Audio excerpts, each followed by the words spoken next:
नमस्कार। कल अपन ने शुरुआत की थी व्यंजन संधि। व्यंजन संधि की परिभाषा के बारे में पढ़ा कि व्यंजन वर्ण के बाद में कोई भी स्वर या व्यंजन वर्ण का मेल होने पर, मेल का मतलब मिलान, मेल होने पर जो परिवर्तन होता है उसे व्यंजन संधि कहते हैं।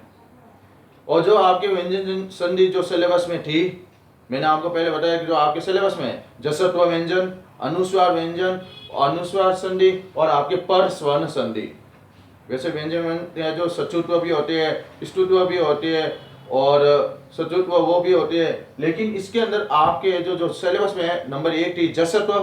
कल अपन ने जसत्व किया कि जसत्व के बारे में अपन ने पढ़ा कि किसी भी वर्ग का उसमें पद के अंत में कोई भी पहला वर्ण हो, उसके बाद में कोई भी स्वर हो या कोई भी व्यंजन वर्ण हो, तो पहले वर्ण के स्थान पर अपन का तीसरा वर्ण हो जाता है जसत्व व्यंजन संधि में।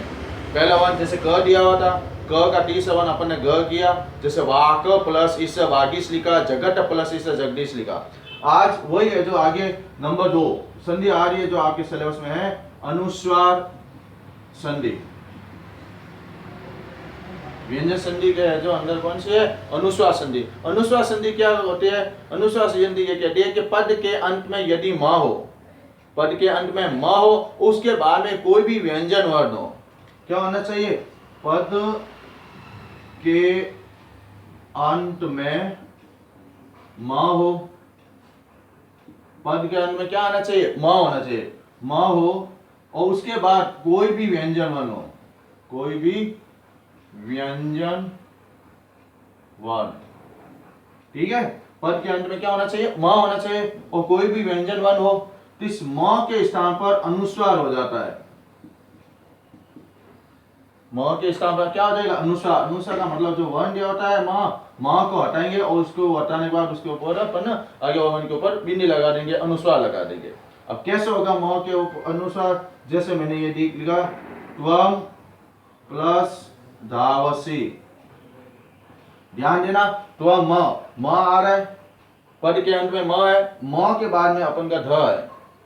ठीक है, ध यहाँ पे व्यंजन वर्ण है, तो म के बाद में यदि कोई भी व्यंजन वर्ण हो तो म के बाद में जो ये ध व्यंजन वर्ण है, इस म को हटाएंगे और म की जगह अपन है जो क्या लगा देंगे? अनुस्वार। तो म के हटाया मैंने, ये अनुस्वार लगाया, ऊपर भी नहीं लगाई, और ध्वावसी का क्या रह जाएगा? धावसी। त्वम ध्वावसी। जैसे दूसरा, अहम अहम प्लस पठामी, तो अहम म क्या है यहाँ पे? अंत में वर्ण हो गया, और प है जो अपन का जो व्यंजन वर्ण हो गया, तो इस म के स्थान पे अपन क्या करेंगे? अनुस्वार करेंगे, तो बन जाएगा आपके अहम पठामी। क्या बनेगा? अहम पठामी। जैसे नंबर 3, त्वम प्लस पटसी, तो हो जाएगा आपकी त्वम पठसी। क्या हो जाएगा? त्वम पठसी। जैसे सत्यम वर्ग, सत्यम प्लस वध, तो सब बन जाता है आपके सत्यम वध। ठीक है, तो ये ध्यान देना अनुस्वार संधि में कि पद के अंत में म हो और म के बाद कोई भी व्यंजन वर्ण हो तो इस म के स्थान पे अपन है जो अनुस्वार कर देते हैं। अगर व्यंजन वर्ण नहीं होगा, अगर म के बाद में यदि व्यंजन वर्ण ना होकर के अगर स्वर वर्ण होगा, तो स्वर वर्ण होगा तो इस म को अपन अनुस्वार नहीं करेंगे। यह भी एक बात ध्यान रखनी है, मैं ऊपर यहाँ पे जो लिख रहा हूँ। ठीक है, अगर आपके म पद के अंत में क्या आ रहे हो? म आ रहा हो, तो म का अपन को जो अनुस्वार नहीं करना है, तो एक नोट के रूप में मैं यहाँ पे लिख रहा हूं, नोट पद के अंत में म हो, ठीक है, और उसके बाद कोई स्वर वर्ण हो, कोई स्वर वर्ण हो, पद के अंत में कोई स्वर वर्ण होगा तो म को अनुस्वार नहीं करेंगे, तो म का अनुस्वार नहीं होगा, म को अनुस्वार नहीं होगा। यह ध्यान करना। कैसे नहीं होगा? जैसे मैं उदाहरण लिख दिया, अहम प्लस अपि। ध्यान देना, अहम म, ये म है, म के बाद में अ यहाँ पे स्वर वर्ण है, अ यहाँ पे क्या है? स्वर। तो मैंने कहा ना, म के बाद में कोई भी स्वर वर्ण होगा तो म को अनुस्वार नहीं करेंगे। तो म हलंत है आता है, तो हलंत आता है तो ये अ के साथ में जुड़ जाएगा, तो म वापिस क्या हो जाएगा, पूरा हो जाएगा। ये सब बन जाएगा अहम अपि। क्या बन जाएगा, अहम अपि।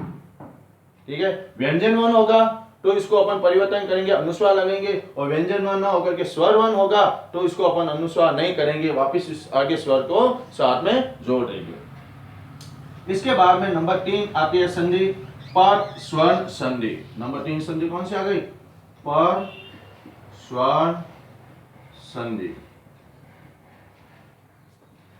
पर स्वर संधि क्या होती है, पर स्वर संधि कहती है कि यदि पद के अंत में य र ल व शब्द हो, पद के अंत में क्या होना चाहिए, पद के अंत में य र ल और व, ये वाले वन हो, या किसी भी वर्ग का, या किसी भी वर्ग का, किसी भी वर्ग का पहला, दूसरा, तीसरा या चौथा वर्ण हो। ठीक है, पहला, दूसरा, तीसरा या चौथा वर्ण हो। ठीक है, तो उसी वर्ग में तो क्या होगा, तो पहले, दूसरे, तीसरे, चौथा वर्ण है तो वर्ग का, तो उसी वर्ग का पांचवा वर्ण हो जाएगा। पांचवा वर्ण हो तो उसी वर्ग का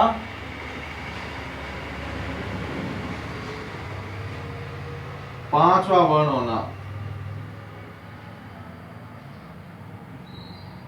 उसी वर्ग का क्या होगा, पांचवा वर्ण होगा। जैसे क वर्ग का, क वर्ग का पहला आ गया क, ठीक है, क आ गया तो क के स्थान पे पांचवा वर्ण कौन सा आता है, क का, क ख ग घ ढ, तो ढ आ जाएगा।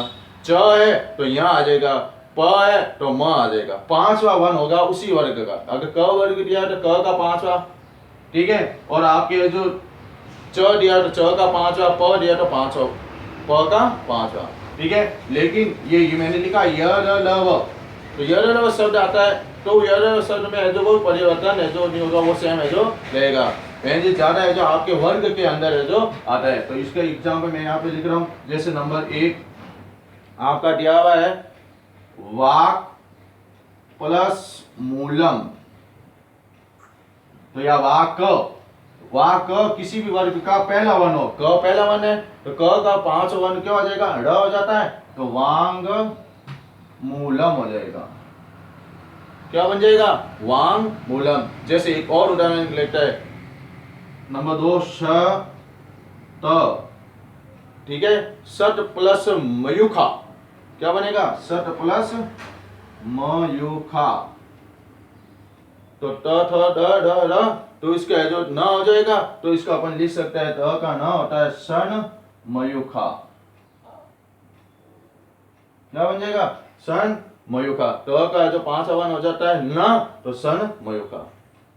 ठीक है, किसी भी वर्ग का अगर आपका पहला वर्ण दिया हुआ हो तो पहले वर्ण, दूसरे वर्ण, तीसरे वर्ण और चौथे वर्ण के स्थान पर उसी वर्ग का कौन सा वर्ण हो जाता है, पांचवा वर्ण हो जाता है। अगर इसमें परिवर्तन हो रहा है तो वो संधि होती है पर स्वर्ण संधि। ये व्यंजन संधि, उसमें 3 ही आपके जो सिलेबस थे व्यंजन में, जसत्व, अनुस्वार और परस्वर्ण। ठीक है, उसके आगे आपके आ रही विसर्ग संधि, उसको अपन कल करेंगे। धन्यवाद।